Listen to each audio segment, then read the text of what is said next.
Welcome, this is episode 107. Do you want a surefire way to maximize your effectiveness and scale up through others?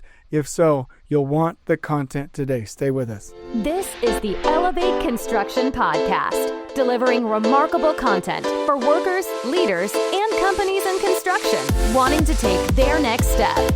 Get ready to step out of your comfort zone with Jason Schroeder as he encourages you to do better, live a remarkable life, and expect more. Let's go. Welcome to the Elevate Construction Podcast, where we scale up concepts of excellence that will drive success for you.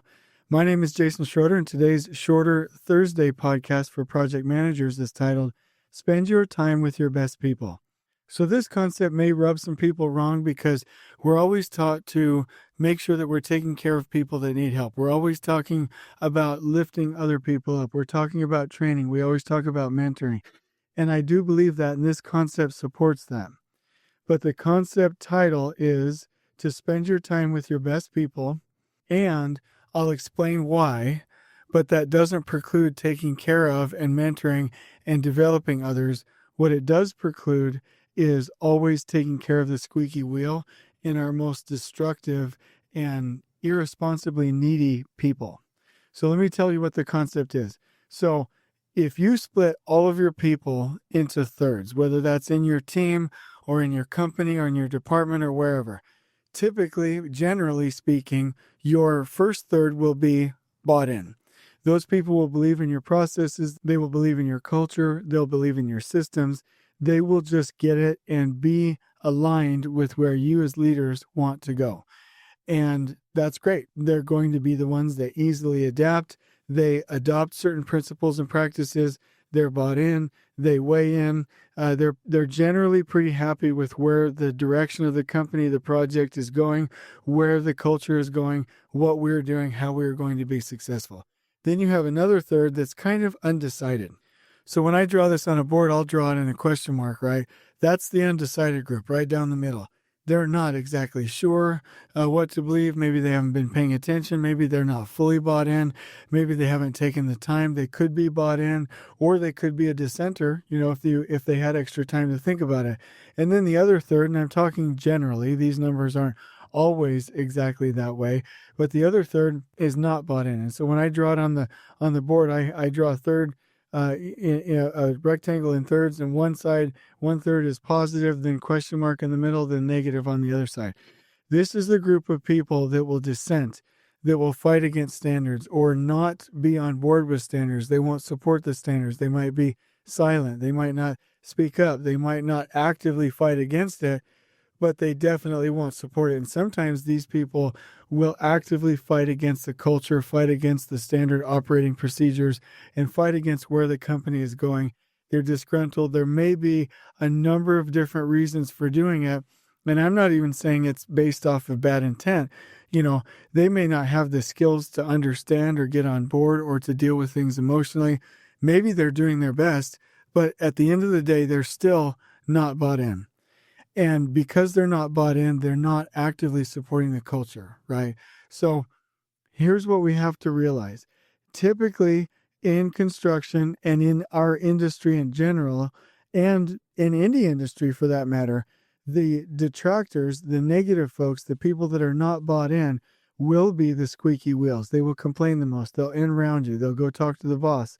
They'll be the ones chatting, on the sidelines and creating little silos, creating politics, creating turf wars. These are the ones that won't tell you what's going on or what they're thinking in a meeting or engage in healthy conflict. These are the ones that will go do it outside and after the meeting, that won't be supportive, that won't be bought in, that will do it their way, that will badmouth the company, right? So typically, those people are the squeaky wheels that will get all the grease. You heard the old saying that the squeaky wheel gets the grease. Well, that ends up being true most of the time, and it ends up being true most of the time with the people that are really, really struggling. Just think about it for a minute. So I have 11 children. I have this daughter. I won't tell you, which one in order and by age, because I don't want to have an absolute anarchy within the Schroeder family. But I have a daughter that's just wonderful, obeys, does what she's supposed to be doing, reads, diligent, good handwriting. Everything's just, to the T, just really aligns with the parents, with us, with Katie and me. And so she has her life under control. I also have some other kids that are always needy, that are sometimes obsessing with things, that are disobeying, they're not doing their chores. They're just the squeaky wheel. And guess who I spend most of my time with? I spend most of my time with the squeaky wheels. Do we not? And so real quick, what does that say to my good daughter? They're all good. But what does that say to my obedient daughter that's doing everything that she's supposed to be doing? What that says is, if I do what I'm supposed to, I don't get any attention. And that might encourage people to act out. Because most of the time, humans don't care if they're getting positive or negative attention. So if you're not giving your A players, your bought-in group, the attention, they might go elsewhere. They might start behaving differently, right? Look at it on the job site. If you have a struggling field engineer or PE or an assistant superintendent, are you spending most of your time with that top-notch PE, that top-notch superintendent, the lead superintendent, or are you spending most of your time mentoring and caring for and making up for the issues and problems of the employee that's failing? And are you playing savior with that person? Same thing in a department, same thing in a company. Who are we spending most of our time with? Typically in construction, we spend our time with the squeaky wheels. And we need to be spending our time with the top players. Now, I said that doesn't preclude us from mentoring, from managing, from correcting behaviors. I said, let's not spend most of our time. Did I say don't spend any time with your non-high performing players? I didn't say that. I said, let's not spend most of our time there. We need to spend most of our time with our top players, with our A players, with the people that are bought in on our teams. And I think what we typically do, like I said, is we ignore our A players because they're self-sufficient. They have their stuff in a pile. And we go spend all of our time with the non-performing members of our team. Okay, so let's move forward. We need to spend most of our time with our top players. You can still mentor and manage, okay? If you do that, it will motivate the middle group, the undecided, the question mark group, to move over into better levels of performance, because they see that you're spending the time with the top players and they're incentivized to be in that group and to get that attention, to get that feedback, to get that, adulation, to get whatever they're needing to get in that social group. They will try and move over. And the dissenters will either move over into the questionable group where they're not at least dissenting, where they're a little bit neutral, or they'll come over into the bought-in group.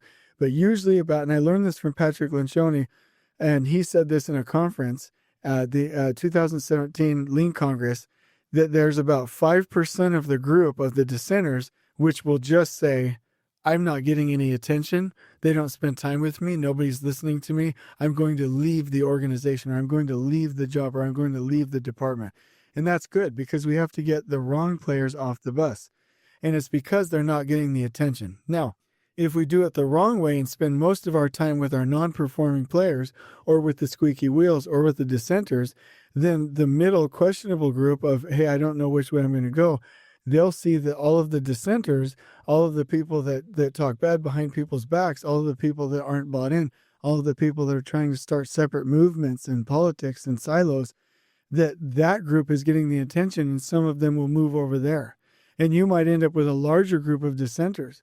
And then the positive people, your A players, they might leave as well, because they're like, hey, this is garbage being in this company or this department or this organization or this team, because I don't get any attention. They spend all of their time with these people that don't even deserve the attention. Now, we're not going to tie this to any religious principles, like the prodigal son or things like that. I'm talking about real business right here. Spend most of your time with your top players, and you will gain most of your workforce, most of your people, most of your team over to the bought-in, positive, and supportive side, right? We are not in heaven yet. We don't have a full group of people that are bought in, good, chosen good things, and have all the skills that they need to succeed. We have to realize that human nature is such that there will be people in that spectrum that will not do what they're supposed to be doing, that they are not bought in. That's why we have to give them that attention. And that's why I encourage zero tolerance systems when things really matter.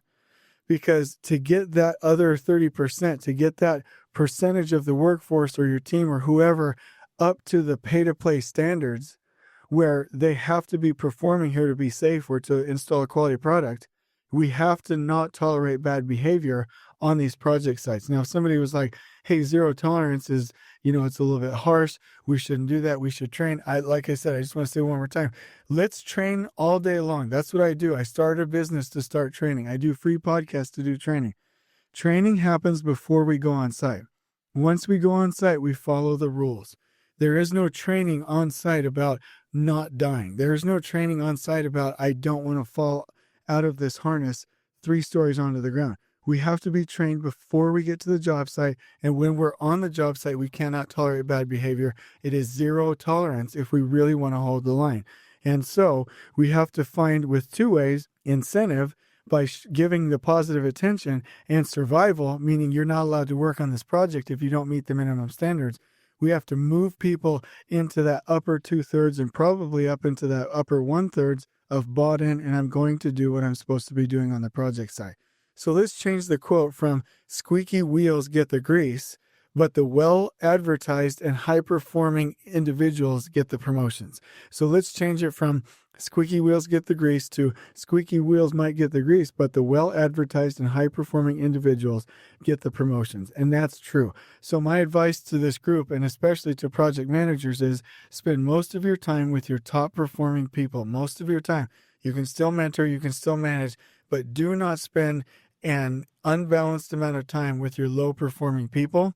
And realize that you can never be in that 1/3 group of not bought into your company, and you should not allow that on your project site. We need to use incentive and survival to move people up that spectrum and make sure that we are really rewarding the people that are bought in, following the culture, encouraging the culture, and doing the things that they're supposed to be doing. One last thing for me.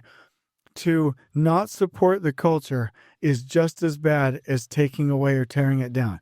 There are some people that are like, oh, I don't agree. They have their smug smiles in meetings. They have their side conversations, and they're not really doing anything to tear it down. But it's just as destructive as if somebody was continually politicking to tear down the culture and the team. We need to get people into that 1/3. So spend your time with your best people. Do not tolerate bad behavior. Move them up the spectrum. They will be happier there. They will love working there. They will be better people for it. They will be more successful in their career. And they will have a chance in that organization. Or the more respectful thing, if they're not going to, is to have an opportunity to go to a different organization where they can succeed. So I hope this helps. The ultimate goal of this is respect for people. If you're like, I don't know about what Jason's saying, think about it in the context of respect for people. What respects people the most? Putting up with bad behavior, does that respect people? No. Not letting dissenters choose to go to a different organization where they might be more successful, is that respect? No, that's not respectful. We should give them that opportunity. Should we spend no time with our top performers and most of our time with our low performers? Is that respectful? No, that's not respectful. What is the respectful answer here? The respectful answer here is to reward good behavior, to de-incentivize bad behavior, and give people proper parameters and clear expectations on where you want them to be. That is the respectful answer. And so I hope that helps. The vision for this is that we respect everyone. And the vision for this is we entice people through this incentive and survival system to be better human beings, better at home, better at work, better with safety, better with everything, so that they can live remarkable lives. I hope this has helped. Please reach out to me if you want a podcast topic or if you want to give me feedback. We love feedback. And I really just want to hear from you. So email me at jasons@elevateconstructionist.com. We absolutely love feedback. So please go take the next step and think about, who do you spend most of your time with? And tomorrow, could you intentionally set aside time or reflection walks or meetings or one-on-one visits or lunches or coaching sessions or whatever with your top people, more so than you do with the squeaky wheels? And if you could, would that not incentivize people to be better? And if so, let's do it. On we go. Please join us next time in elevating the entire construction experience for workers, leaders, and companies coast to coast. If you're enjoying the show, please feel free to share with your construction colleagues and help us spread the word by rating, subscribing, and leaving a review on your preferred podcast listening platform. We really appreciate it.